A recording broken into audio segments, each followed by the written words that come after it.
রাসূল সাল্লাল্লাহু আলাইহি ওয়াসাল্লামের কাছে একজন সাহাবী এসে সাহায্য চাইলেন।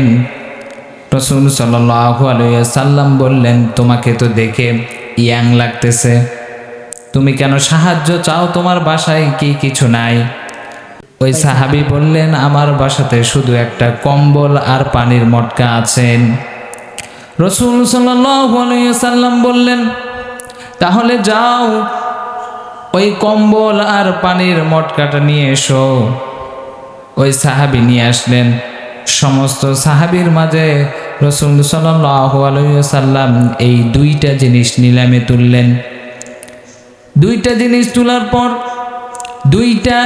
দুই দিরহামে রাসূল সাল্লাল্লাহু আলাইহি ওয়াসাল্লাম নিলামে বিক্রি করলেন।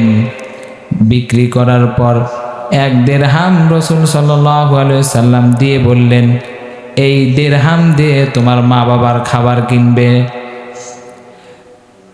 দ্বিতীয় যে 1 দিরহাম দিলেন, দেওয়ার পর রাসূল সাল্লাল্লাহু আলাইহি ওয়াসাল্লাম বললেন, এইটা দিয়ে তুমি বাজার থেকে একটা কুড়াল কিনে আনবে, আনার পর জঙ্গলে গিয়ে কাঠ কাটবে, কাঠ কাটার পর লাকড়িগুলো নিয়ে গিয়ে বিক্রি করে তোমার জীবন চলার জন্য তুমি পয়সা উপার্জন করবে।